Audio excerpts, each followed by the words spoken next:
So although in a digital world, it's not a huge of huge importance where the webinar is taking place, but we are the meetups of Geneva, so to say.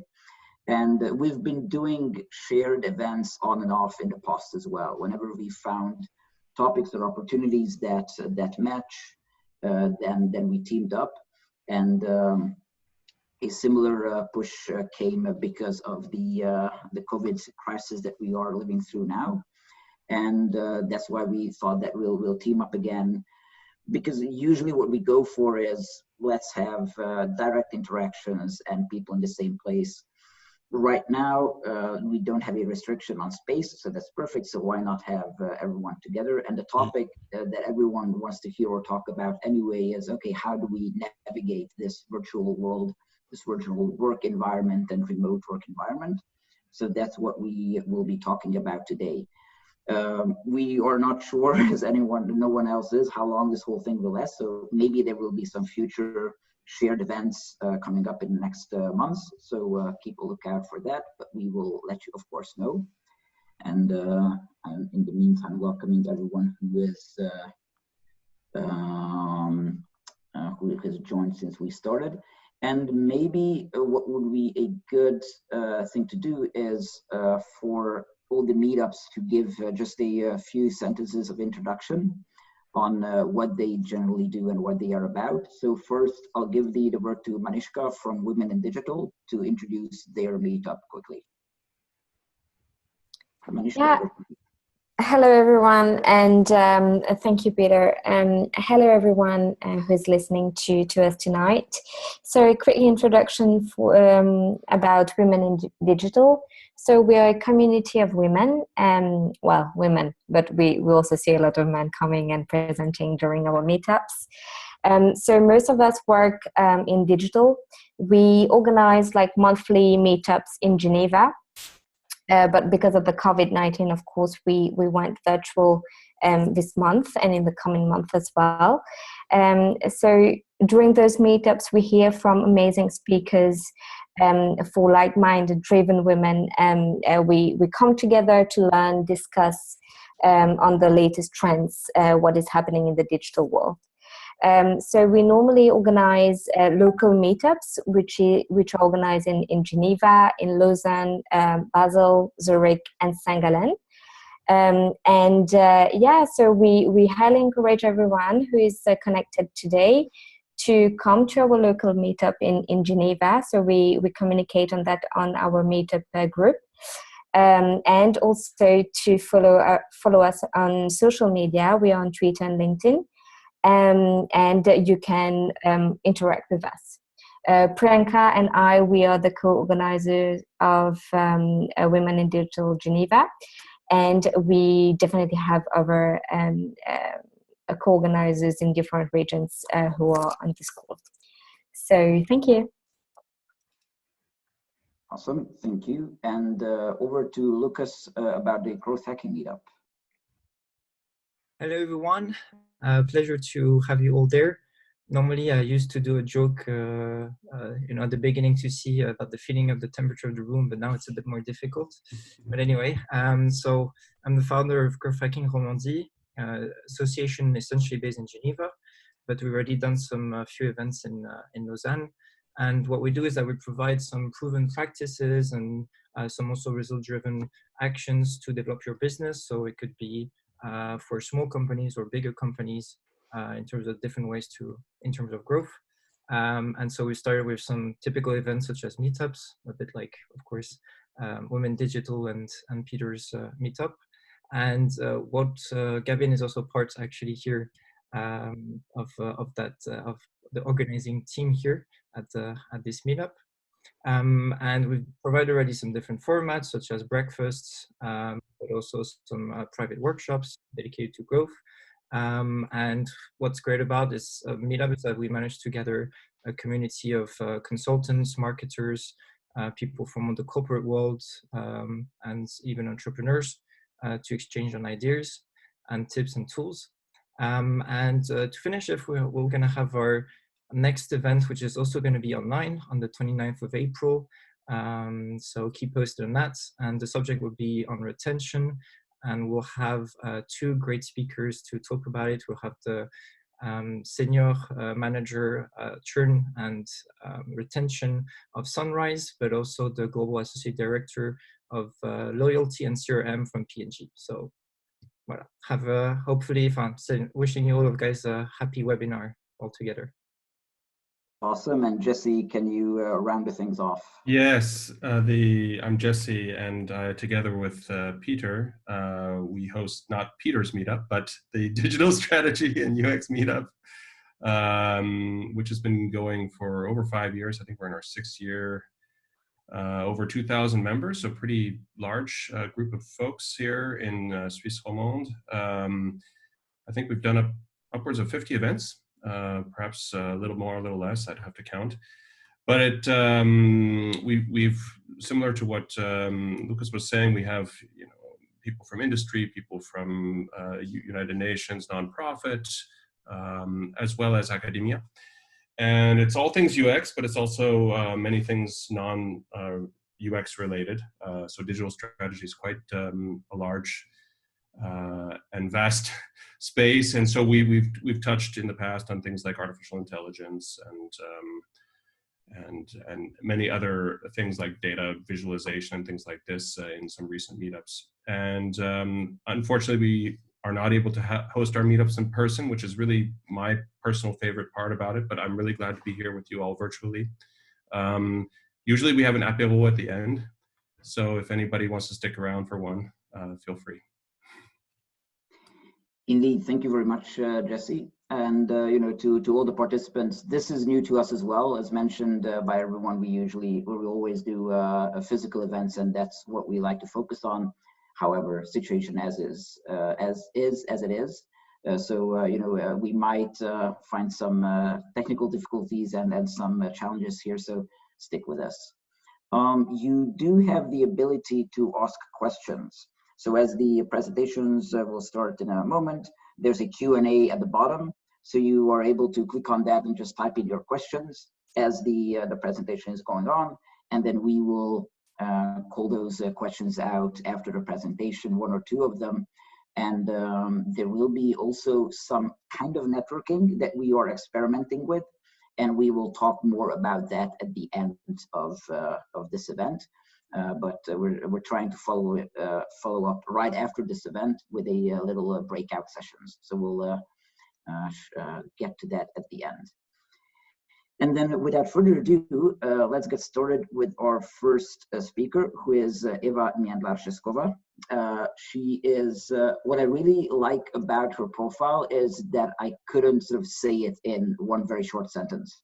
So she is an associate professor of neuroscience and management, and she has this dual focus that she focuses on topics like neuroscience for managers or psychology for finance. So connecting two topics, and each of those alone is already quite exciting. So the combination is always something new. And she's also a science fiction writer.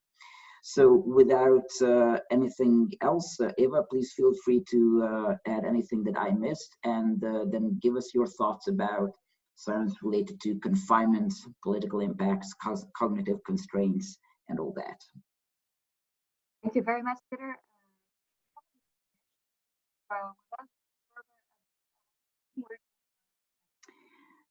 You are cutting off a bit now, Eva. Well, when we were experimenting, the voice was good, but now it was a bit quiet and cutting off.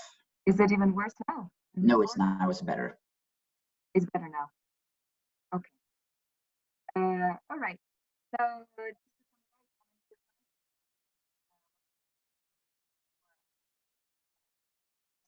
and again, it just got super quiet after the first few sentences or first few words. So maybe without the headphones it works, or I don't know.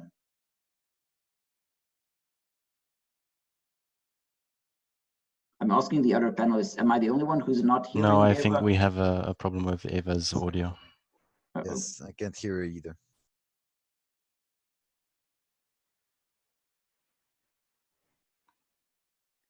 So luckily I mentioned at the beginning that this is the first time we're doing this, so there will be some challenges that we'll need to overcome.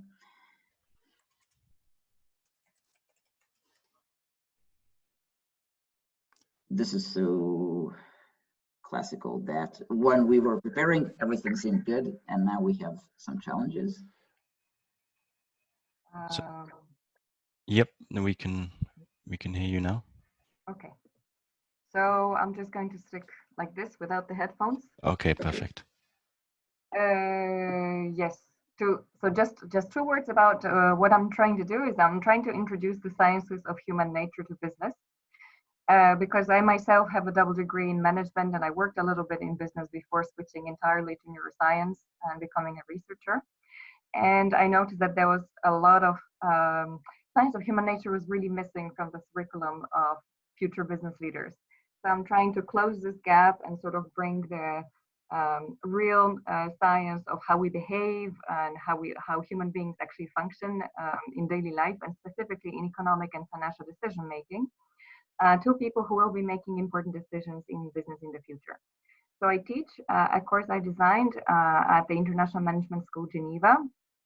I also teach at the University of Geneva, and I am preparing courses that will be specifically intended for business audiences, so non-scientist backgrounds, which will be available via my new venture, which is called the Mind Formation Academy, where we're preparing various master classes on various neuroscience and decision-making related topics.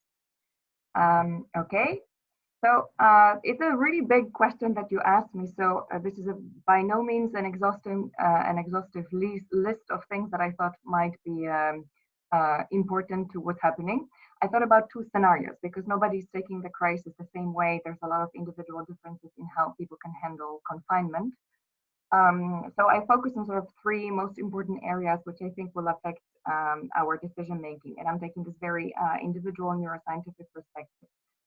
In the negative scenario, what happens when you're confined and in isolation, and let's assume that you live alone.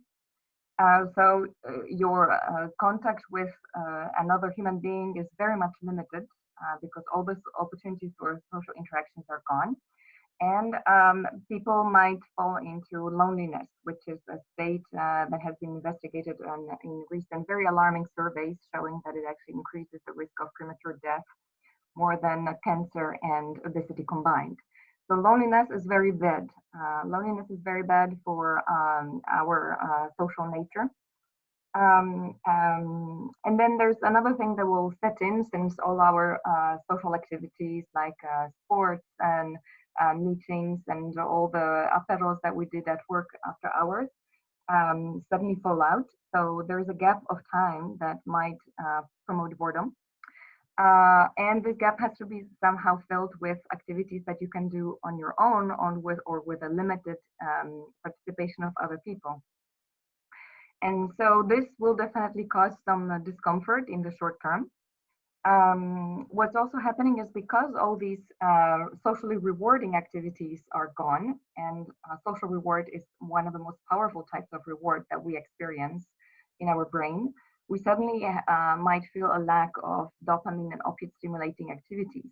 And this might promote some kind of search for a substitute for how to stimulate these receptors, because in the end, after having studied the brain for a long time, I conclude that the brain is just an addict. There could be a rise in unhealthy habits, which search to somehow fill this lack of, well, to fill the gap of pleasure.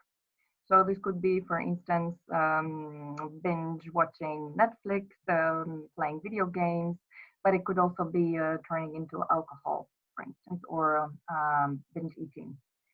I would say that probably this negative scenario will be most destructive for self-regulators. And what I mean by that is emotional regulation. So people who generally need others to help them regulate their emotions, such as young people. So everybody under 25 has probably a harder time being very self-sufficient in this situation.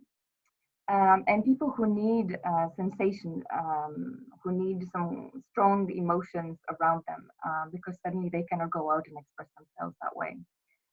So high sensation seekers, high reward seekers, they're probably the ones that will suffer the most from confinement. The second bad thing that's happening is that we're surrounded by these coronavirus news all the time.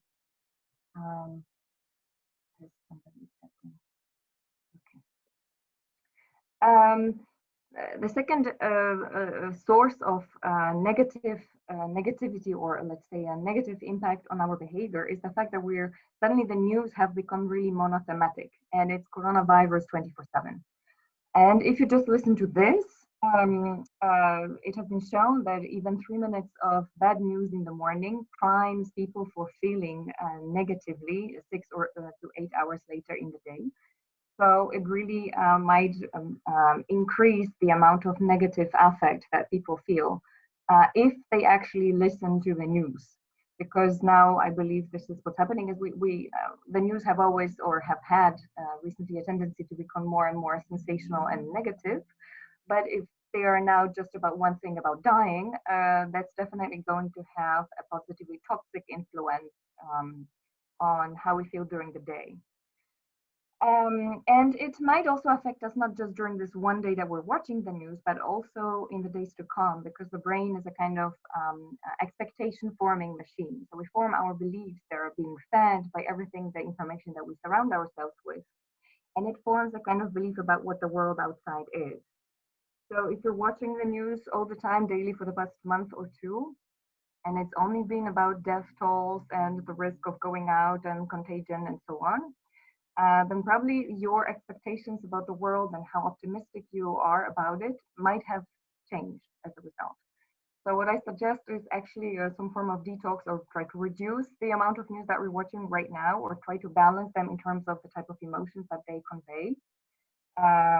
Because it has been shown that it really affects how people feel and might have some kind of influence on promoting depression. The third problem, I think, that we might feel uncomfortable about is the fact of uncertainty, the fact that we used to live in a more or less organized world where we knew that we can take our holidays in early September, and that, you know, Christmas will be in December and we can go home and visit the grandparents. And now suddenly we cannot really plan for the long term. So it might be causing some kind of anxiety at first, the lack of certainty about the nearest future. But usually the human beings, even the ones that are high in trait anxiety, are highly resilient in a sense that we adapt to the circumstances with time, and they become less of a burden. So I'd like to think that actually uncertainty is liberating in the long term, because people will actually start thinking a little bit more in the short term. And the short term is now, the short term is today. And you know, it's a long school of positive psychology where they say that you should be living in the now, you should be seizing the moment, you should be enjoying what's here today. And I've seen this myself, the people who actually live in such circumstances where they can only plan for the day, they're very happy. So embracing uncertainty, or becoming comfortable in an uncertain world and under uncertainty, can at some point, once we get habituated to it, become liberating. So that's the negative scenario. And then when it comes to a positive scenario, confinement, if you're not alone at home, actually shows what I've seen around is that people become more bonded together. So family members actually get to know each other again. Spending more time together could be hard, but it could also lead to tightening of existing social bonds. And suddenly, because we're surrounded by these questions of death and dying, and not so much about planning for the future and then saving for your retirement, people shift their attention to thinking about time and making decisions about time. So this appreciation of time and the time of together, the time for self-discovery, perhaps coming up with new hobbies, like I said, boredom too can be a stimulation for creativity. We might come different, we might come out different from this confinement. We might come out more self-contained and perhaps with some new talents that we only had time and opportunity to develop in these difficult circumstances. Secondly, I highly recommend that we do some form of coronavirus news detox. My boyfriend is a journalist, and we have decided to completely cut ourselves off from the news during the time that we were supposed to be on holidays, actually. So during this staycation, there's absolutely no coronavirus news at home. In that way, we can kind of control what we believe in, and it's only the things that we cultivate in our own minds, and we don't let the world outside influence us as much. Which, as I write here, is also a form of social influence detox, because you're not seeing your colleagues all the time, you're not hearing the news from them, you're not being influenced by other people's opinions, even though they could be obviously positive or negative. But if your environment is sometimes toxic, perhaps this way of reducing the negative news can actually have a positive effect on calming the nerves. And when it comes to uncertainty, so people who are very good at making decisions under uncertainty, it's a kind of trait that is closely related to cognitive flexibility. So you might have heard the concept of agility. It's a very fancy word used in management. And it hasn't really been studied from a neuroscientific perspective, but I believe that one of the competencies involved in people who are highly agile in their decision making is exactly the fact that they thrive in uncertainty. They do not feel that this is an anxiety creating situation. And so because we're in the short term and because we're uncertain, we are forced to be flexible in our goal shifting. Okay, circumstances can change. Maybe today this is your plan, but tomorrow you will be asked to do something else. And this shapes a certain skill, which is called flexible goal shifting. And that is actually fairly good because it trains your mind, it keeps your brain young. Because perhaps you're asked to shift your habits slightly every day as these new circumstances arise. And that in itself is actually good for preventing brain aging and is a good training for simply being able to learn something new and adapt to changing circumstances. And what I'm hoping is that we might actually shift our decision making to something bigger, to something that outlasts all these short-term changes that we are now supposed to be reacting to. And these bigger things in life are typically moral values. So what is it that should really guide your decision making? How should you allocate your time on this planet? So I'm hoping that people will also take this time to reflect upon how they design their life. And maybe this will be a moment to shift perspective and think about what's really important. And so this was just a little flavor of what I thought neuroscience or sciences of the human mind could tell us about how we're feeling in confinement and during strange times. I don't want to say difficult because I'm actually quite happy being home alone without any social engagements. But there's a lot more that neuroscience can tell us about our nature in various circumstances. And this is why I offer trainings for various audiences, especially those that might benefit it the most, meaning business leaders who make decisions about other human beings' lives. And I offer various courses and workshops and retreats, specifically also short master classes on various topics related to neuroscience for management. I'm also working on some specific master classes such as sustainable leadership and neuroscience for creative industry. And if you'd like to learn about how you can use your brain to its full potential, what's really true, what isn't, regarding how limitless we are, there's a lot of neuromyths out there, and that is because neuroscience in pure form, as an actual experiential science, hasn't really found its way to business yet. One of the reasons is that neuroscientific research is prohibitively difficult. It's very, very difficult to understand the methodology and the terminology used in peer-reviewed articles. And I'm trying to sort of bring this difficulty a little bit closer to a more vernacular language, but obviously not falling short on scientific quality and the factual validity of what neuroscience can and cannot help us do today. So with that, I'd like to invite you to our website where you can find short descriptions of the different courses and trainings that we can offer. You can find us at mindformationacademy.mystrikingly.com and contact us at mindformationacademy@gmail.com. And if you'd like to know a little bit more about what's happening in the actual academic field of neuroscience of decision making, I invite you to a short webinar. It's just 1 hour on Monday, the 20th of April. And this is going to be an introduction of what neuroscience can teach us for management. And it's titled Homo economicus versus Homo sapiens. And I believe it's open to everybody. It's organized by the school where I teach, International Management School Geneva. And with that, I am ready for your questions. Perfect. Thank you very much, Eva, for the presentation. And just mentioning to everyone that at the bottom, you see a Q&A. You can type in your question there. But we, of course, did receive some.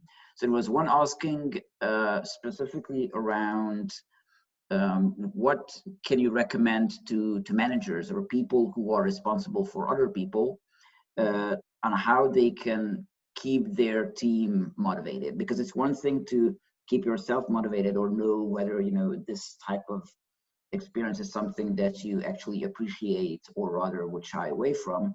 But once you're responsible for multiple people or work in a team setting where others need some motivation that you normally maybe could easily give, how do you do that in a virtual environment?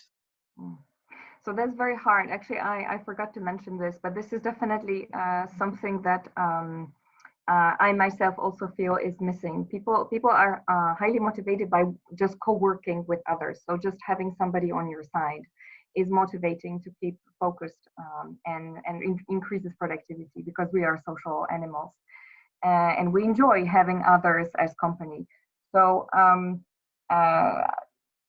the solutions, I mean, the only things that I know that that works is the solutions that come from the world of freelancers who actually don't have any immediate colleagues to work with, and it's enough to sort of touch base with someone a few times a day to sort of keep track of each other's progress. So it's kind of pretending that we're working side by side. It's as though we had two desks together, and we just need to exchange a few words or just see each other a few times during the day to see how we're doing. And that in itself is enough to usually it helps to keep people on track and to remind them that they're not alone in what they're doing. Yep, and I actually did something similar at one point where we were basically online for hours, and whenever working on the same thing in parallel, and whenever someone wanted to ask a question like, hey, can you unmute, and then we chatted a bit. So yep, that can work definitely. Another question, more sort of broader, do you see among world's politicians, and this is always a difficult question, of course, but do you see anyone who's doing a good job from a sort of neuroscience and confinement perspective on giving either a good guiding light for their citizens, or who is giving the good advice to their citizens? Mm-hmm. So I haven't really done my research because, like I said, what we did was news detox. Sure. So I haven't really been following the different reactions except for the loudest ones. So I couldn't help but know what Donald Trump is doing. He's the man who's always on the news. I don't understand why. So probably it's the quiet examples. I just saw an article that was mentioned today on Forbes saying that the best response to coronavirus was given by female leaders. So yeah, less shouting and more practical solutions, and let's just pull through this. Yeah, unfortunately, I don't feel knowledgeable enough to answer and judge that at this point, because I don't have a database to draw upon to observe the behaviors of anybody else than the Swiss and the Americans. Sure, and I was just wondering if there was something that sort of jumped at you while sort of still before the detox.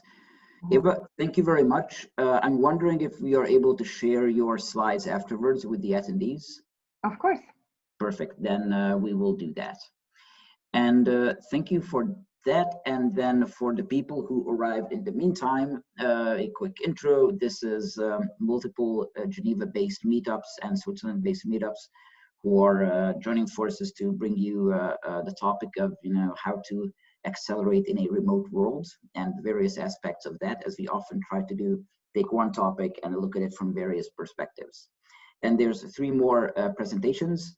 One of them, or the next one, is more around digital events and experiences. The one afterwards will be about the Virus Hackathon that happened not long ago. And then we will hear from a Swiss-based startup around video conferencing. And I will give the word now to Jonathon Potard and David Granite, who are from Dorier. And they will talk about virtual experiences, digital events. They are a company who focuses on events, but in the past years has been focusing increasingly on digital events. And of course, this put them in a good place with the sad situation that is happening, that they have been prepared. And so today we have Jonathon and David to share some of their experiences. As you can see on the slides already, Jonathon is a production manager and David is a creative technologist, meaning that they will be talking about quite different aspects of events and what tools can be used. And they will also talk us through a very, very recent example here in Switzerland, where a big event had to change from an offline event into a digital one. So without further ado, I will give the word over to Jonathon. I think you are the one who is starting. I am indeed. Thanks a lot, Peter, for the introduction. So yeah, indeed, I will start this presentation, and then my colleague David will talk a bit more around emotions and things like that, because technology doesn't do everything. So I'm a production manager. I'm responsible for delivering middle to large scale events in terms of the technical side, so everything to do with stage design, video, and I'll show you a few of our, so the few areas of expertise in which we progress. So production management, which is the core of my job, anything to do with stage design, lighting design, immersive technologies, video production, exhibition stand design. So as you can see, a lot of these things nowadays are near impossible to do, like stage design. I mean, there's no stage to design anymore, temporarily, hopefully. So for the last few years, as Peter was saying, we really wanted to develop some sort of digital solutions and virtual and hybrid solutions. So what we call hybrid solutions are events that happen in person as well as virtually. So for example, connecting 8 different cities in Europe, where you would have 20 people in each hubs, and then they can kind of interact with each other. So I mean, the recent events with the virus have really accelerated the request or the need for all these virtual and hybrid solutions. And as Peter was saying, we're quite well placed for that, but we didn't really expect it to be so fast.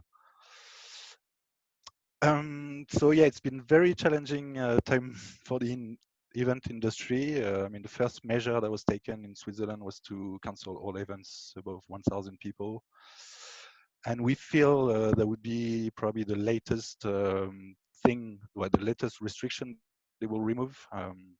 Even I heard today that in Germany, they're considering closing the main venue halls and congress halls for 18 months.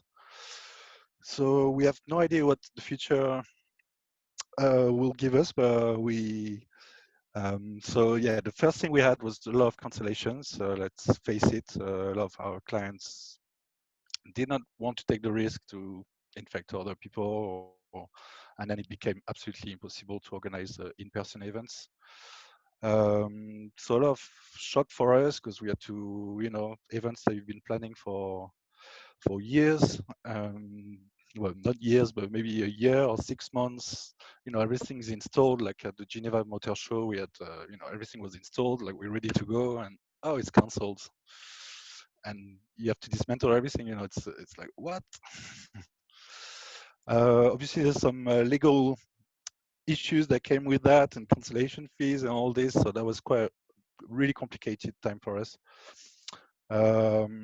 I think the second step after that was really that breathing space that we had to think forward, to really think about how the industry will become in the future, because we think it will come back to some normality, but I think the normality will be different than it is today. And so that time really helped us in what is usually one of the busiest period of the year, really helps us to really think of the future. So that's been quite good. There's been a lot of opportunities thanks to technology that's really helped us and helped our clients still do some of their events, transform their events.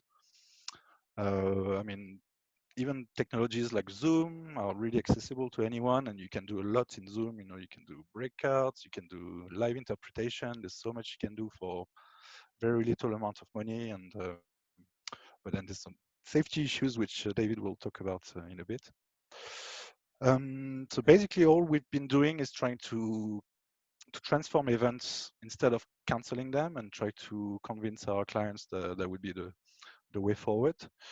So I wanted to share with you a little case study of an event that we recently produced. So it's Seed Stars Summit, which I'm sure some of you know. We've been good partners with them for the last 5 years, I believe, and we do anything to do with technical production and the stage design, and they always give us space, you know, to create some really interesting designs and use technology to its maximum, like you can see on that stage design that we developed last year for them.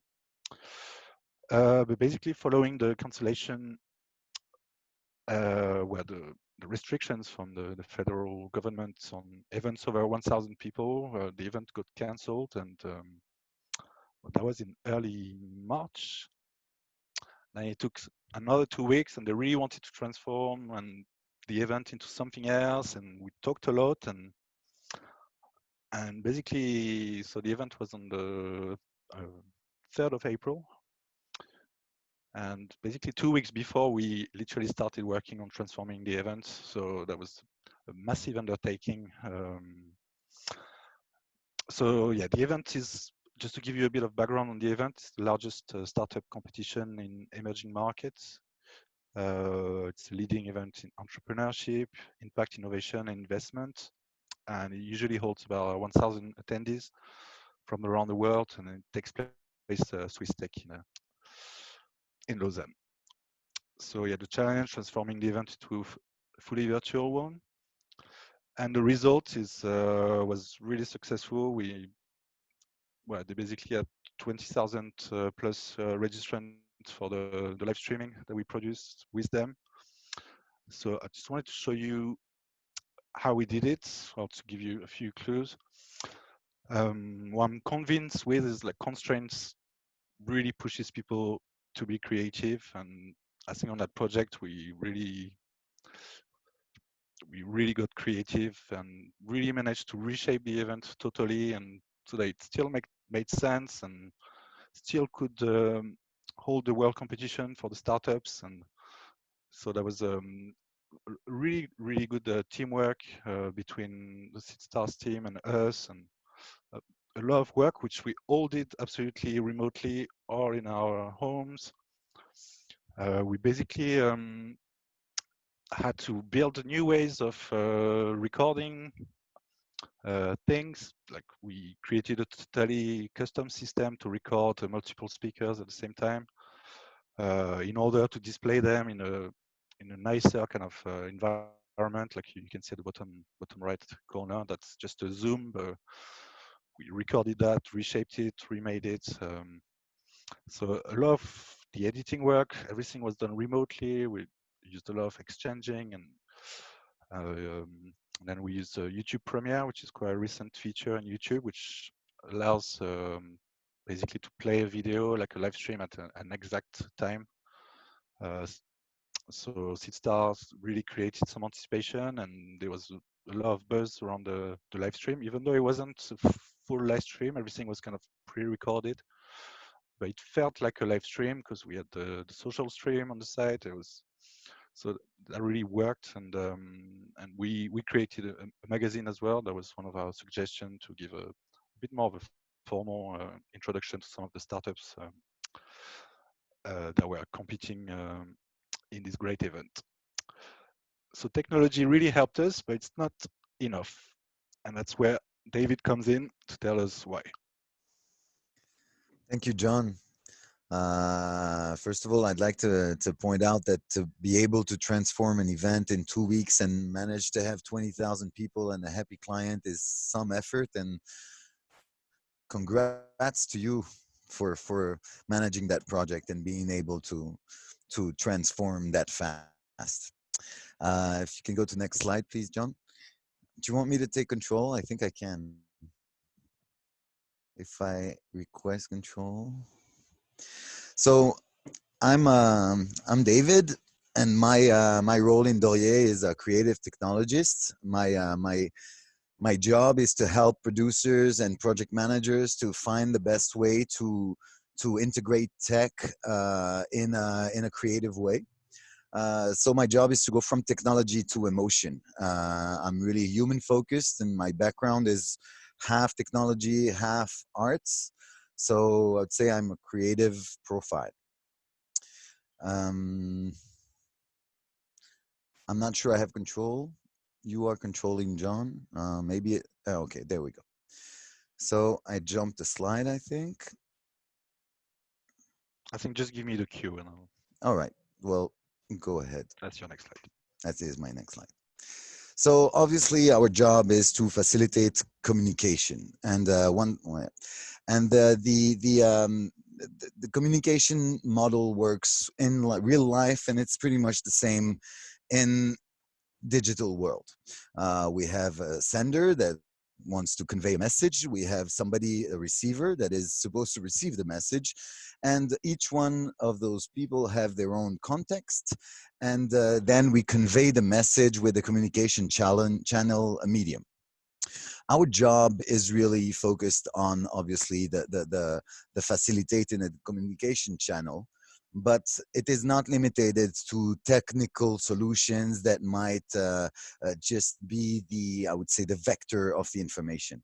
Our job is to really make sure that the message that the sender wants to send has the proper format and the proper rhythm, so that the receiver can actually receive that message, avoiding the noise. As you can see in the slide, there's noise in the sender's context, there is noise in the receiver's context, and there is noise in the message itself. Getting rid of noise is really hard when you communicate, and usually when you're in real life situation, it's much easier to read, obviously, the nonverbal cues, and it seems easier to stay focused, because in front there's a human being and you receive all those signals, right? But when you're in digital, you have to be more empathic. You really have to put yourself in both the sender and the receiver's shoes, and adapt then the communication channel according to the context of both the sender and the receiver. The important part here is really empathy, and to understand that empathy is without judgment. Empathy is to put yourself really in your client, the message sender's shoes, and to understand what is his message, why does he want to send his message, what is the purpose, what is the output, what does he want.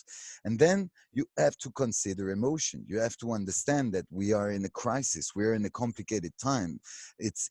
We are not responding the same way we would in a normal situation. So empathy also helps us to understand the receiver's position and the sender's position, and try to combine both and to have them both. And of course, our job is to use technology now to convey this message.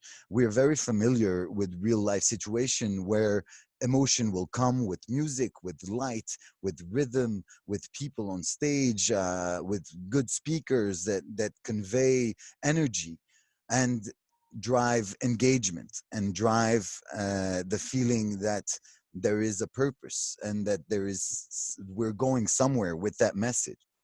And that works for any type of event, whether it's scientific or product launch, it doesn't really matter. But our job now is to put people in the same emotional state, but without the fun part, without being close to people, without the music, without the lights, without the drinks, without the, how do we do this? So obviously technology is great to convey message, but it's also great to convey emotions and to create dopamine, and then therefore to keep your attendees' attention in order for the message to be conveyed in the most efficient way. So obviously, everybody looks at technology and everybody looks at what's the next best thing, and there is the mimetism thing. So we all follow the trends and we all like to combine existing solutions, and it works. It works fine. And for small meetings, there's no problem. It's really easy, and Zoom will work it out. And if you want to make a presentation or an event of 1 or 2 hours, you can always call John, and John will set up the best solution for you. This is not complicated. But what happens when you need to keep them 7 hours in a row for like 3 days? Now this is complicated, because I'm not going to stay here for 7 hours. This is nuts. You see, I love Quentin Tarantino. I'm not going to be able to watch Kill Bill and Django Unchained both in the row. But Quentin knows how to talk to me, to my emotions. When I watch a Quentin Tarantino movie, I'm engaged, I'm moved, I love it. But my engagement capacity is just not sufficient for me to follow 2 movies in a row. I'm going to be tired. I'm going to do something else. Now, if you put that in like a sales pitch contest or in some kind of financial report, Q4 review of a major corporation for 3 days, and you have 150 sales representative that have to sit in their home and watch a 7-hour meeting, they will go nuts. And then the purpose of the meeting, meaning conveying the message, is then put at risk, because if you don't have people attention, the message is not conveyed. So you can talk all you want. If they're not listening, it's useless. So when we look at those technologies and we see the emerging tech, we have a lot of questions that come to our heads. Is like, it's pretty easy when you're in a room to sense if you lose your audience. You can feel it somehow. You see people starting to browsing their phones, maybe talking to each other. You hear some movement, people move, there's discomfort. So you know that you have to change pace, you have to maybe change rhythm, maybe change subject, and do something to captivate your audience, maybe do a joke or something. When you're in a digital, here you see I'm talking to my computer, I have 52 participants, but I have no idea of how focused you are on what I'm saying and how much of what I'm saying you do like capture. Maybe you're next to your kid, maybe there are news in the background, maybe your phone and some date is longing to see you. There is always distraction. So how do you measure engagement and using these technology? How can you start to measure your ROI? And these technologies are great. They're great to help us, focus and shape our message, but they can be also dangerous and invasive. And obviously there is a big philosophical discussion about artificial intelligence, about machine learning, and obviously about scanning faces, pupils. There is this whole privacy protection philosophy that we care for and that is important in our society. And then we can see that these technologies can also represent sometimes a threat to our freedom, a threat to life as we know it or as we knew it, because obviously there will be a new normal. So to bring back this whole thing to the crisis, obviously, we were all very surprised by the extent of the pandemic and the measures, the absolutely amazing historical measures, and the historical time that we're living. And I believe that there are really two ways to look at it. You can, take the hit and say it's a crisis and cry about your dying business and hope that things will get back to normal and that you'll survive until then.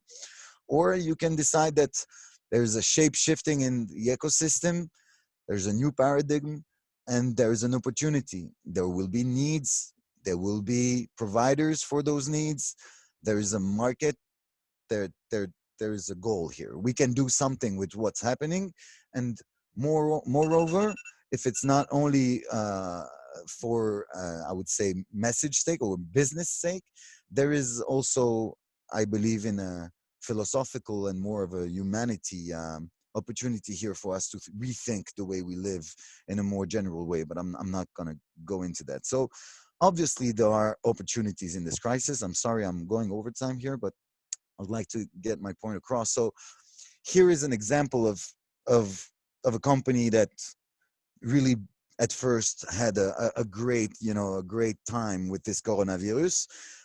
Zoom, obviously, pretty unknown before the corona, and one of our, I would say, main tool today.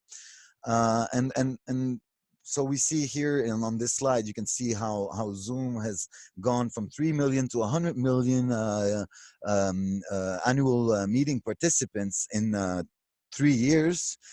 And on the right side, you can see the mentions. This is the mention chart. And you can see that as of the crisis at the beginning of 2020, we have a spike.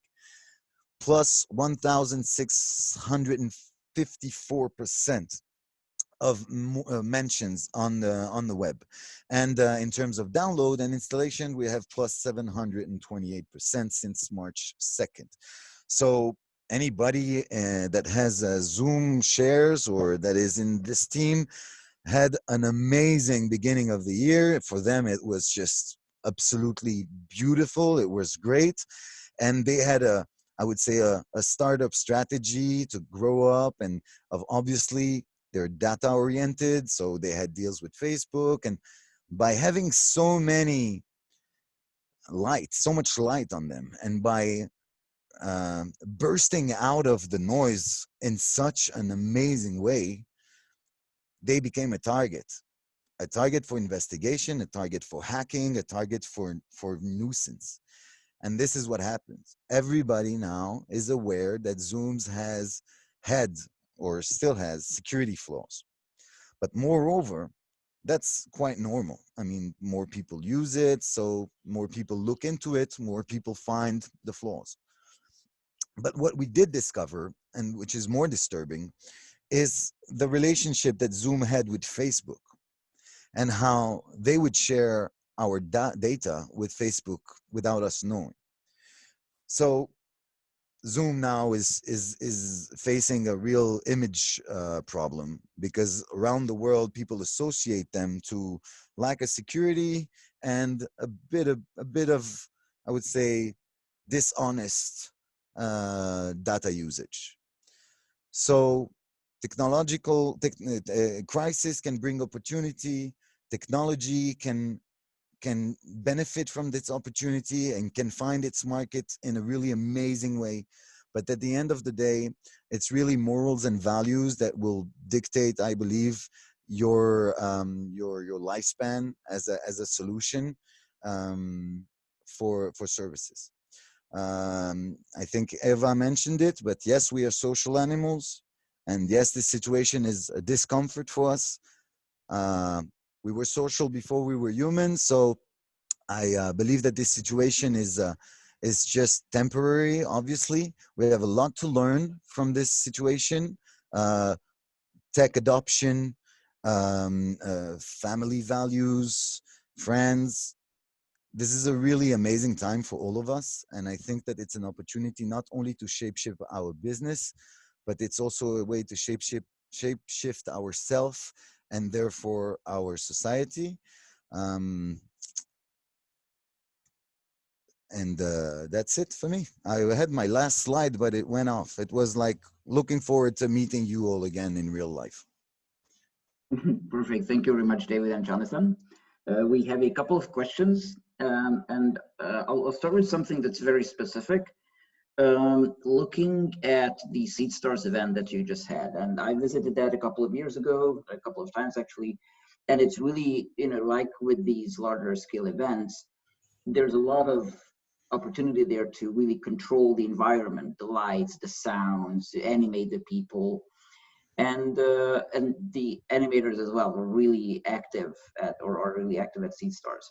So can you give us maybe one or two examples, very specific examples around the Seed Stars event, things that you could translate well into a digital environment, and things where you researched, did some thinking, but decided that, okay, that is something that we at this point cannot bring into a digital version, and then just drop that part? Well, as David was saying, it's difficult for us to watch an online event for 7 hours, so we basically had to compact everything into 1 hour, and it's some elements just didn't really translate. Like, we're not gonna watch 50 different pitches from different companies. It had to be really interesting content. So the main kind of the main event was kind of that 1 hour or 2 hour kind of program, and then we produced the videos separately, but we couldn't integrate that within the main program because that would have been boring and we would have lost people's attention. I mean, the actual competition, the actual startup, when we do the winner, for me, doing it on Zoom, it's not as fun when you're like, hey, I won, it's like, well, 2 minutes after you go and make a tea, it's just, So I think that for me, that was the thing that was near impossible to translate into really an emotional moment like it is, for the winners of the Seed Star Summit, it's, and all the people around it, and all the people who are involved in the project. It's near impossible to translate. So I think we'll still need, in-person meetings for sure. David, anything to add to that, or pretty much covers?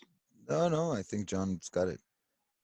Another question, which is more broader, I'm just reading out here. How do you see sort of moving from a receiver kind of communication into more of a interactive or sender model? Because as you mentioned, like sitting in front and listening for 7 hours Yes. is not something that's viable, but neither is having dozens of people in one space and having them try to converse and have a real interaction. So Yes. I'm asking that more from you, David. Do you see the technologies of making something, some good overlap possible, something in between that works well?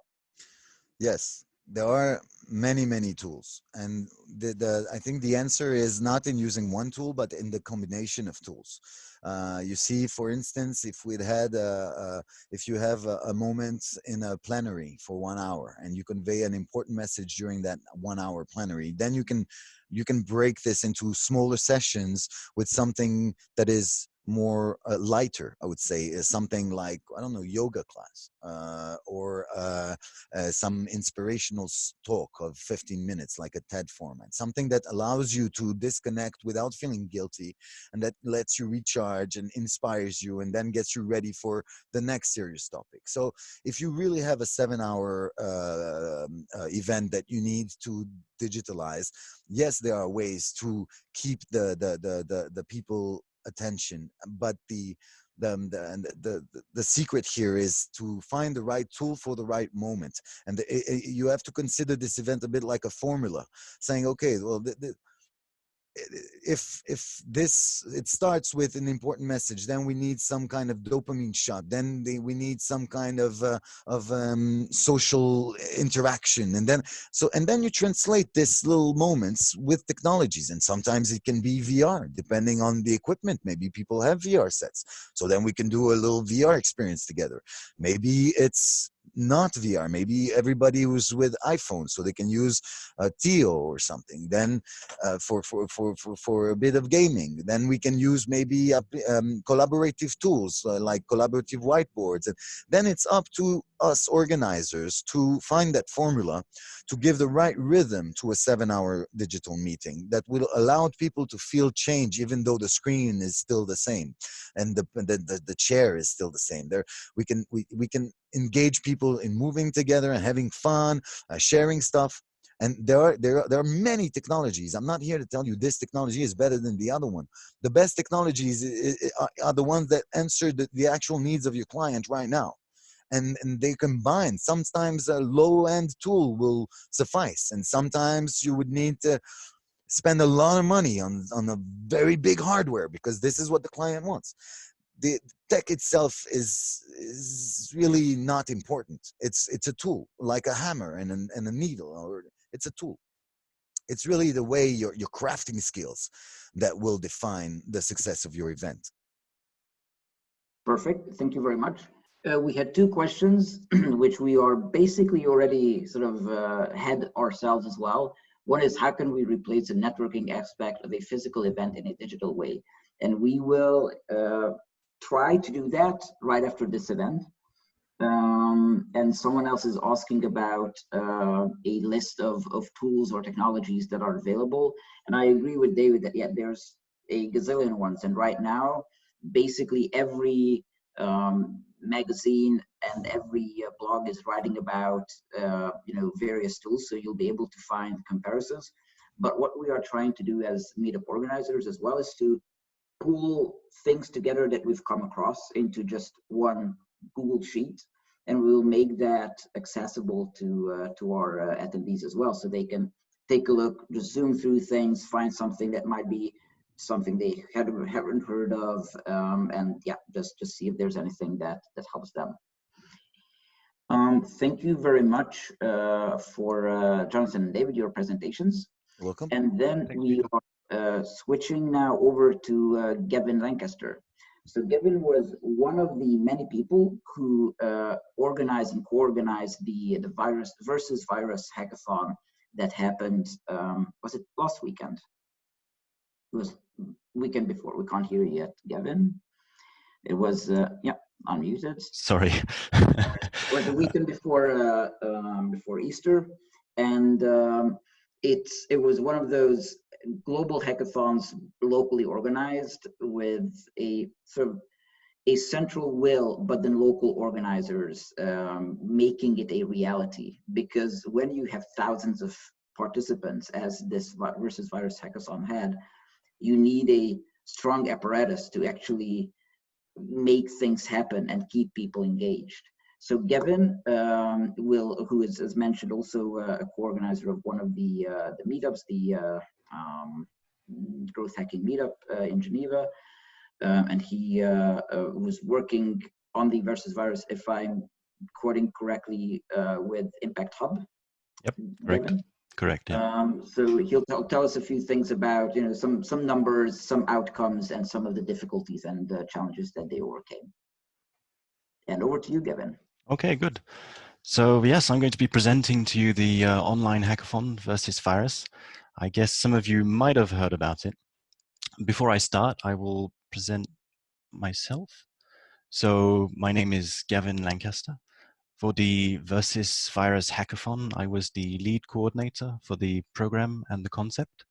I also work part-time for Impact Hub Geneva. By the way, Impact Hub was one of the main initiators for the Versus Virus Hackathon. So for Impact Hub, I work as events coordinator. I'm also involved with Growth Hacking Romandie. I joined Luca over a year ago. So we do meetups like this evening, but we also do growth consulting and workshops. And then as an independent, I have my own business, Lancaster Digital, doing web development and digital solutions. So to explain to you, those of you who don't know what a hackathon is an event which gathers people into groups, and they solve problems, or they hack problems over a weekend, so usually 48 hours.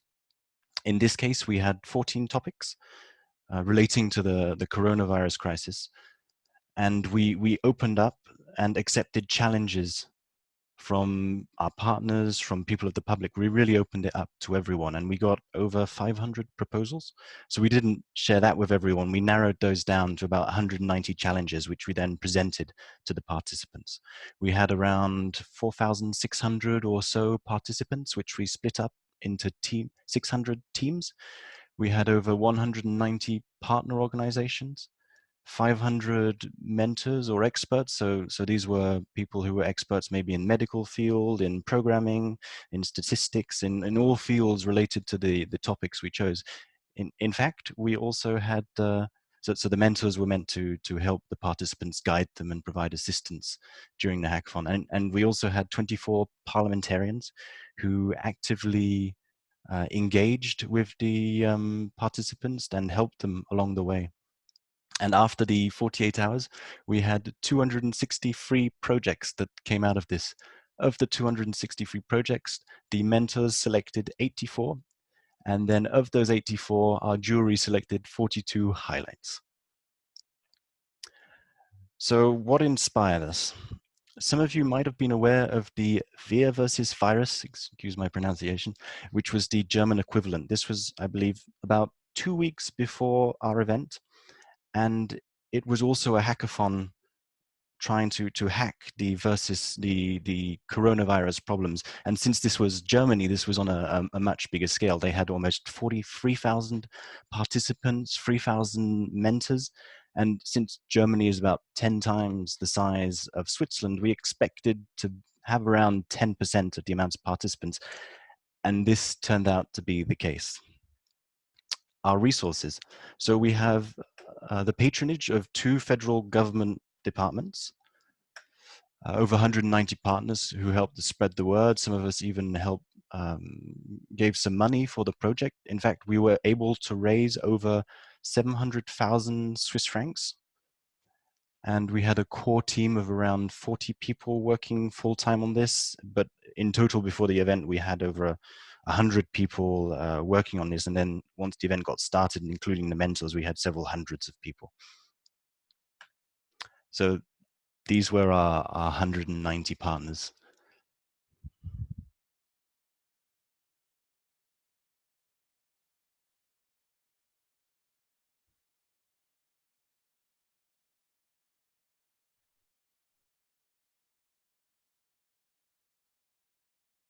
And this is what it looked like on a daily basis, our checkup calls. This was one of our last calls.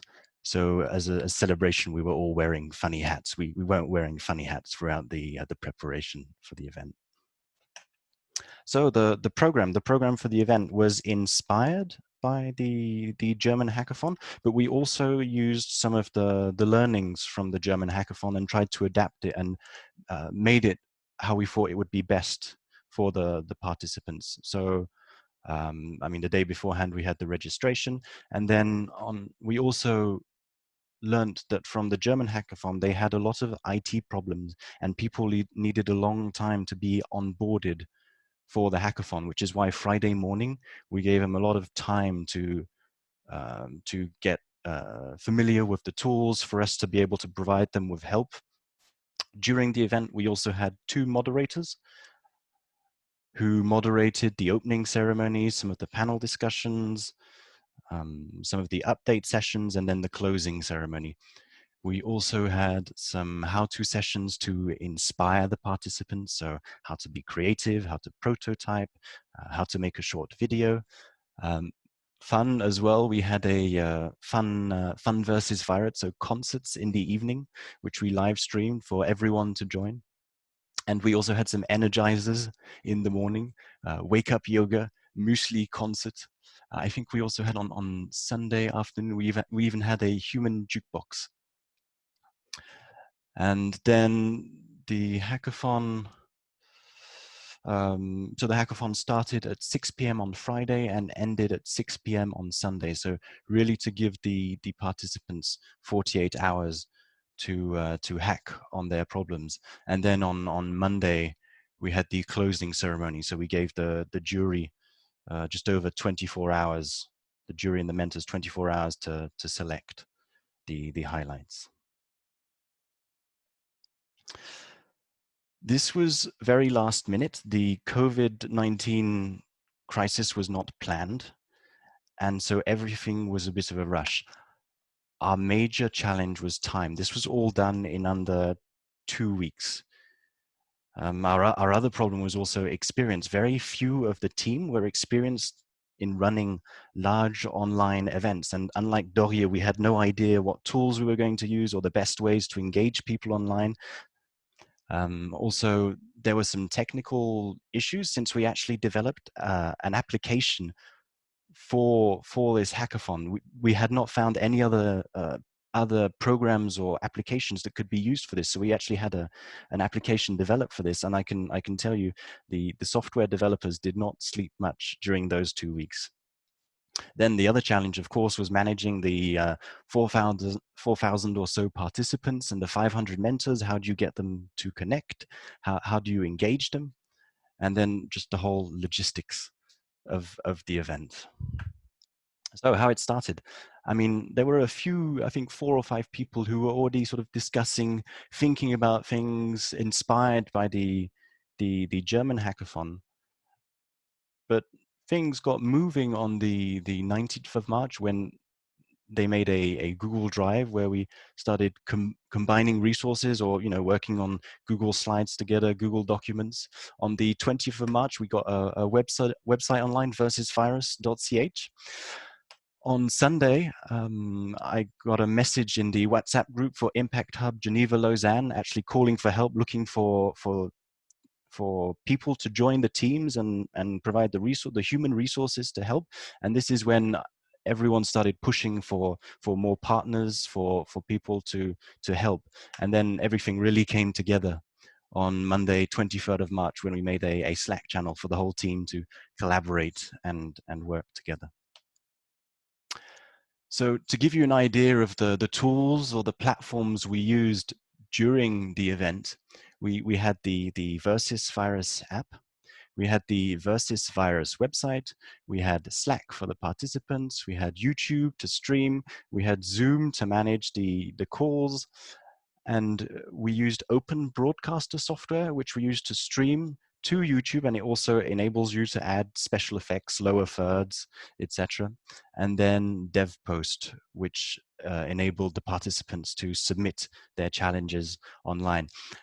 Now, the complexity behind this is you have to make sure people don't get lost between the different platforms, because people were jumping from one to the other, and this is what was difficult to manage.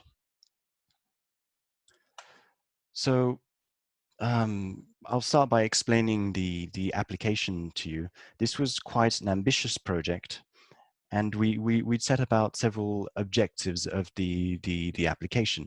First of all, we wanted the application to be able to assign participants to group based on their expertise, their language, and their interests. We developed an algorithm to sort these participants into these groups to best match them. The app was also designed to create an account for each participant on Slack, add these participants to their group channel, and then redirect them from the application to Slack. We wanted the participants to be able to see the team members, the social links, so they can go check out who their team members are, what their backgrounds are. The app was also designed so the participants could vote on the team challenge they were going to hack throughout the event. And we also wanted the participants to be able to view the mentors by topics. And then, of course, display the program, and from the program on the application, then being able to be linked to the various platforms, so Slack, Zoom, YouTube. And also we wanted the participants to be able to manage and submit their projects on the application, And after that, also for the mentors and the jury to be able to select and vote on the projects submitted through the application. Unfortunately, we were not able to finish the last 2 points. The application was still being developed while the event was taking place. This was how much of a rush it was. We did have some technical issues, and but we did pull through, and it went surprisingly well, actually. To give you an idea, this is what the app looked like when you signed in. You'd fill in your name, some information. You'd be asked some questions about what kind of hacker you are, what your experience is, and then the algorithm would use this information to sort you. Unfortunately, I don't have many images of the application. I didn't take any screenshots, and when I returned to the Figma where the wireframes were stored, the application or the wireframes were already being redesigned, and I'm not sure if I meant to show you that. So this brings us to the next point. You know, what's happening next? And I think the focus of the software development team is firstly to fix the functions we were not able to develop, but also maybe develop new functions. And then as this application was developed, it's open source, it's free for use. Maybe this application can be used for other events or other hackathons. I think something might be happening in Spain, if I'm not mistaken. Another tool we used was Slack. So of course, this was the platform for participants to exchange and to communicate between each other, but it was also a way for us to communicate with the participants, to make announcements to the participants. I don't know if any of you are familiar with the @channel, which you can type in the chat. As you can see, this is the announcements chat. So if you type @channel, it will notify everyone. And it hit us when we sent the first message with the @channel, and it said, "Are you sure you want to send a notification to 4,943 people?" This is when we really realized, oh wow, there's thousands of people involved in this event. We also used Slack as a help desk. So this enabled the participants to come and see us. We created a help channel. So if they had issues or questions regarding the process or the challenges they were meant to hack, they could ask them there. We had a tech support channel where people could ask about technical questions. To give you a few statistics, it's flat from the 31st to the 2nd because we were still testing, so not much was happening there. It shoots up to nearly 80,000 messages on the 3rd of April. I think in the first hour we got nearly 10,000 messages. As you can see, then the 4th of April, it drops a bit down to 60,000 and then back up again to around 65,000, which means throughout the weekend, people were still active throughout the whole event. We also did live events and streaming. Now, this was a bit of my headache since I have never done this before. I don't think many other people in the team had done this before. And it kind of felt like running a news TV channel, which was quite scary in a way. And to give you a breakdown of the tools we used Zoom. So we would have a Zoom call with the moderators and the speakers. And then we used Open Broadcaster software to add the effects and stream the Zoom call to YouTube. We also used the Zoom webinar, which has more engagement features. In fact, this meetup here, we are using Zoom webinar. So this is what it looks like. We also stream the Zoom webinar to YouTube directly. This is something that Zoom permits. To give you an idea of why this was complicated, we don't have to just make sure everyone's at the right place at the right time. We also have to make sure that everyone has the right link. We have to make sure that because the moderators and the participants will have different links, we have to make sure that all the links are on the application, are on the website, and that the links aren't getting mixed up. 3 more minutes, Gavin. And then the last one I wanted to mention to you is DevPost. So DevPost is a platform we used. The app was originally meant to do this, but we weren't able to develop this on time, so we used DevPost for the participants to make their submissions. This is an example of one of the highlights we chose. Another few highlights we also chose was, for example, social contours. Social contours is what they did is they separated people into groups based on their lifestyle and then tried to create recommendations for these groups to follow, and what they could do so we could return to an active lifestyle or return to what life was like before, or restart the economy while taking precautions to avoid the virus spreading again. So for example, maybe certain groups can shop at certain times or avoid certain activities.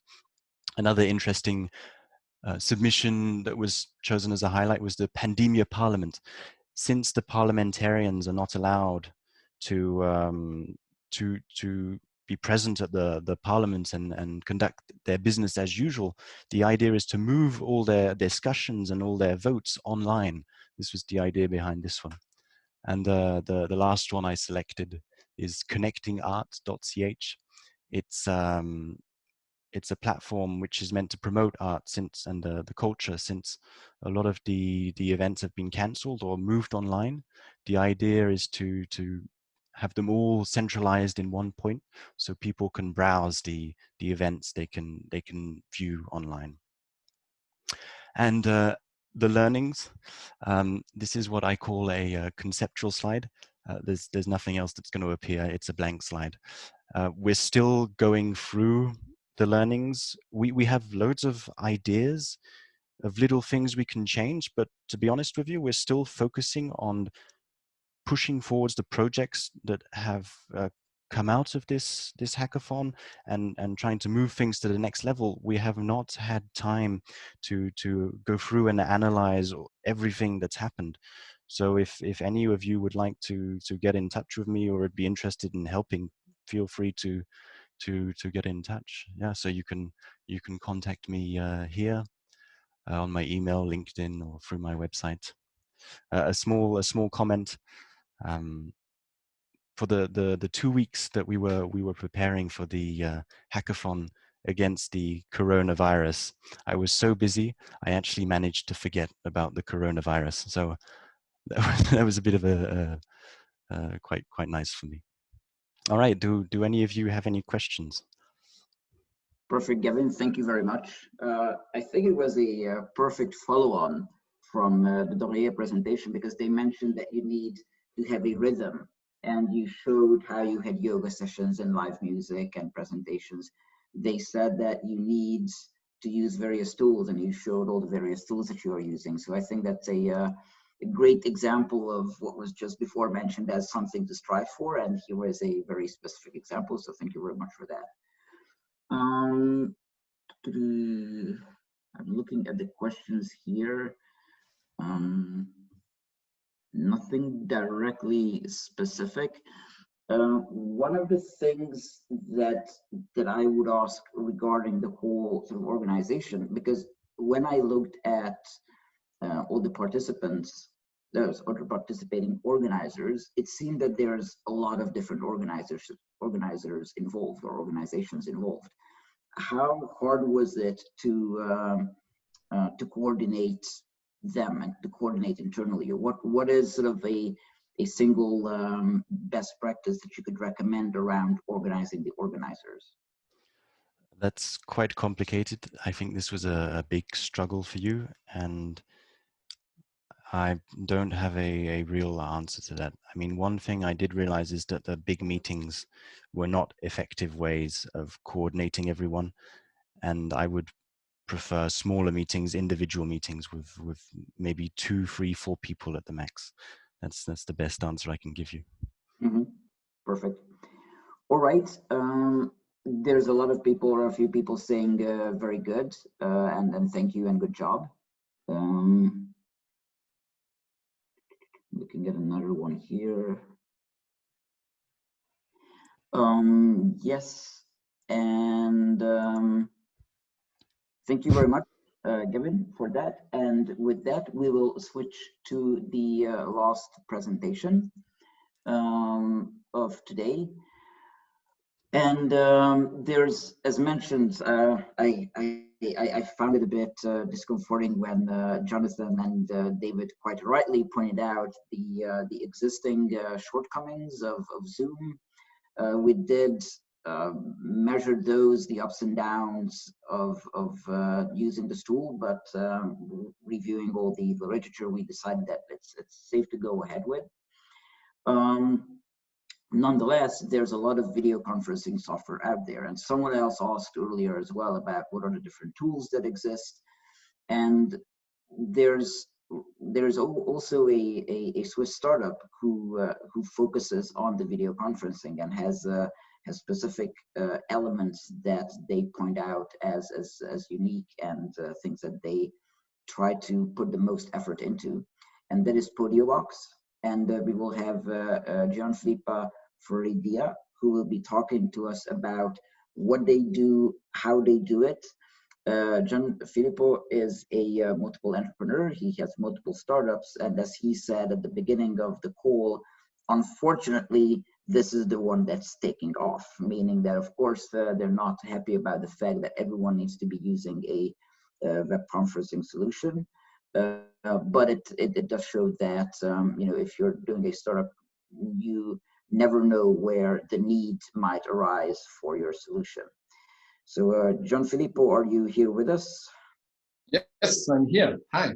Perfect. Hello.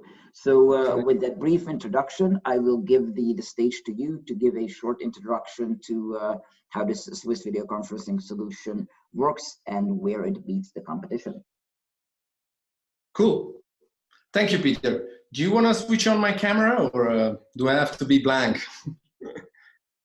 You can switch on your camera. Not by myself. No, it says that the host can't start your video because the host has stopped it. That's my video. Thank you, Peter. Perfect. Hi, everybody. My name is John. Thank you, Peter, for the nice introduction. Hello, everybody. My name is John. And I would like to go straight to the point and show you something. They say that pictures are worth 10,000 words or something like that. I don't remember. Anyway, for all of you that are there, if you could take your mobile phone and if you can scan this QR code, I will show you how easy it is to use Podiobox. So if you could scan this QR code, every iPhone should be able to scan just by open the camera and not clicking the picture itself. If you don't know how to scan, you can go on your browser and type podiobox.com, and the event code, of course, is very cool. I don't know if, okay, I can see that 17 already did. That's a very good number. Wow, thank you. That works. And so let's start. This is Podiobox, and this is how simple it is to show your presentation. Now look at this. I'm not presenting with my computer or anything. I went to an event. I used to go to events. Now I'm remotely. And so I don't take even my computer. I have all my presentation on my mobile phone, which is, I can just swipe, and you will see now how, 1 second, I need to refresh. So I just swipe, and you will see how the presentation will move. I hope some of you are seeing my presentation. Let me see if somebody writes. Are you here? I guess so. We're here. We're not seeing your presentation on Zoom. I'm seeing it on the in the browser. No, not on Zoom. Everybody should see on. Okay, sorry. I switch off my. Once again, I share my screen. 1 second, so you can see on Zoom and on your phone if you're gonna use it. Okay, so what is Podiobox? Podiobox actually is a mix between 3 applications, which is, one is Google Slides, which allows you to present very easily and everywhere remotely. One is Slido, because Slido is one of these tools that at the end of each presentation you switch on to interact with your audience, like tool like polls or a survey and so on. And one is Zoom, because Zoom allows you to video screen, for example, to live streaming with you. So as you can see, I swipe just on my mobile phone and you see the next slides. So what we have, first of all, we are web-based, so there is no application, no software to download, and you saw how easy it is to download, to follow me on your, right now I have 22 people, wow, connected. I can invite multiple speakers just with one click. I can invite another person, and this person will upload the presentation on my Podiobox. So I can check the other person what he's gonna present, no risk, of course. Then it's easy management, because easier than that. And we have polls, survey, like for example, right now I could send a poll to all of you. So you can choose, you can vote. And let's see if somebody is voting. Oh, wow, somebody's voting, it's voting. Let's see if people are voting. I can show you here. It's a moment. I needed to refresh. Okay, that's cool. Ah, yeah, the voting. Wow, 72% cheese pasta. Oh, whoa, whoa, whoa, it's growing. It's 30% cheeseburger. No, we have 70%. So it's a funny, there are some funny tools. So apart this, I can even on your side, you could even snap any slides, write some favorites on it, like ask me any question anytime, and hands out. This is very important, because I could share directly with you any information, like for example, my entire presentation, a video of my cats or whatever, and you can download directly on your phone. So another thing is that, 1 second, is here. Okay, no, whoa, whoa, whoa. Okay, where are we? Ah, yeah, the security. So as somebody else before said, security is, at the moment, everybody is using Zoom. But maybe you might not know that some companies, they are so afraid of Zoom, like for example, Mr. Musk, Elon Musk, or UBS Switzerland, they ban Zoom because they don't want that they sell the information to Facebook, or they don't want that, of course, even Facebook said, oh, sorry, we don't do this anymore, but then they keep doing. So it's very dangerous. And why we are called Podiobox? Because we could install our box, completely our box, inside servers of companies, and companies suddenly they will be live streaming without no problem, because you have to be connected on the server of this company. So we can be even top secure for big companies, for example. This is our biggest advantage in compare with other tool out there. I have even survey, for example, this one. Let's see if somebody replied to the survey. What shall I say? Because I'm voting by myself, I'm tending to be sarcastic, but of course it's cool. And oh yeah, I see that many people are voting. Oh, many cools. Oh, okay. Thank you, guys. Wow, not single one said that is nope, which now it will arrive. Come on, somebody say nope. No, okay, thank you. I appreciate that. So as you can see, Podiobox is very easy and very simple. So you don't need any software. You don't need anything. You just need your mobile phone and sending a simple link to anybody. And by the way, I forgot one important thing. I could even stream, and I can say to my guys, hey guys, that's me while I'm just streaming with my mobile phone. And in the middle, there is a 3 little line. Try to pull up and down, just in case you want to see my face a little bit bigger or smaller. You know, you never know. Yeah. So this is Let me close it. So this is Podiobox. It's a simple tool how to interact and how to share presentation. If one of you want to use it just in a normal server, we are based in Switzerland and all our servers are in Switzerland. If one of you is a big company like a pharma or a bank, we can come give it to you a little box. It's plug and play and it will work in your server and you are completely 100% sure that nobody will bomb your Zoom or your other tool. My name is Gian Floridia. This is my email. Don't know if anybody of you can read it. It's jan@podiobox.com. And I would say I would like to offer something. So the first 10 email that I will receive on this email, I will give Podiobox for free for 3 months. We cost a little bit. We are not so expensive like the other one. We need to survive. But yeah, who knows? So that's Podiobox. Thank you, guys. John, thank you very much. Nice presentation, and I think a good presentation of what Podiobox's capabilities are. Someone asked about your business model, but then you basically mentioned that it is a paid-for service, if I understand correctly. Yes. Thank you on that. So that question basically answered itself.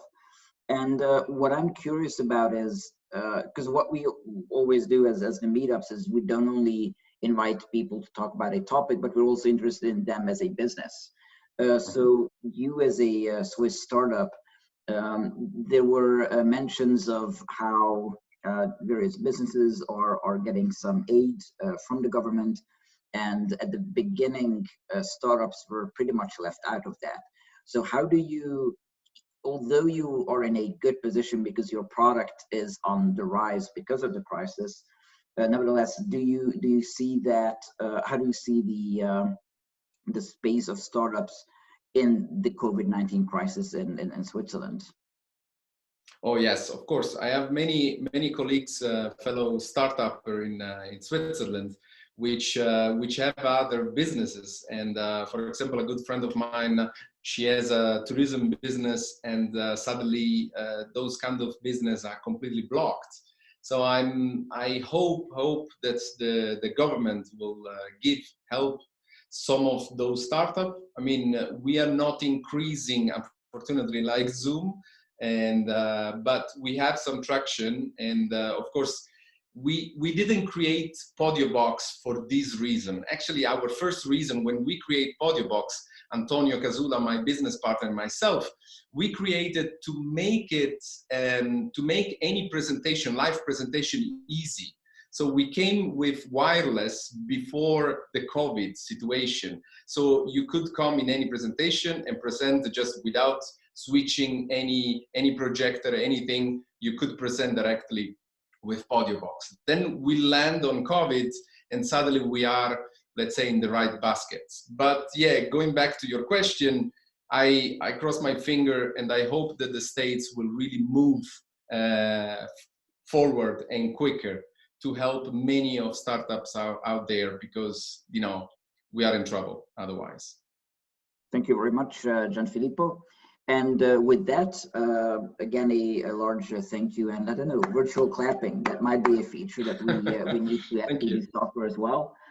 Thank you for all the speakers. And, you know, although I was speaking a lot, I didn't have as much to do with organizing today's event as the other meetups. So to Gavin, Lucas, and Karen, Manishka, and Priyanka from the Women in Digital and the Growth Hacking Meetup. Thank you very much for pulling these speakers together and for pushing for having this event. So thank you very much to you as well.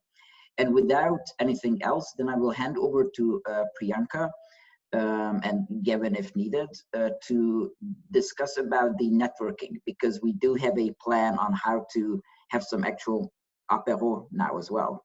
So thank you, everyone. Thanks, Peter. Thank you, everybody. Good evening. So my name is Priyanka Prakash, and I'm a chapter manager here in Geneva with the Women in Digital Switzerland team. So this is a fabulous opportunity just to once again thank all of the speakers for your very, very interesting presentations today. Thank you, I thoroughly enjoyed it. So we're going to be breaking out, and this will be mainly managed by Peter and Gavin in terms of how we break out into small sessions, just to have an opportunity to network a little bit. So there are 3 questions that will be proposed for each group that is being broken. Just to interrupt you, we were actually going to have to change Zoom call because Zoom webinar does not allow us to do that. Okay, no worries. I will leave that for you, Gavin, to manage that part. So with each breakout room, you will be given a question, and the idea is just to think and reflect about how you can go about making change in an online environment. And I just want to also just point out just some simple rules that all of us can follow to allow opportunity for all members in the breakout sessions to contribute to the discussions. And yeah, please feel free, enjoy. This will be about 10 minutes each. Thank you so much. I'll hand over to you, Gavin. All right, so we're going to be changing Zoom. So I've sent a link to you in the chat. And we're basically going to be ending this call and switching around to the other one. So you're just give us a couple of minutes if we don't come up straight away. And do people directly go into the breakout rooms in the other? No, they will join a main chat, and then we can see everyone's face. Yeah, in the chat you see a new Zoom link. So head over there for a short networking. Has everyone copied the Zoom link? I'm heading over there. Yep, all good. All right, we're going in.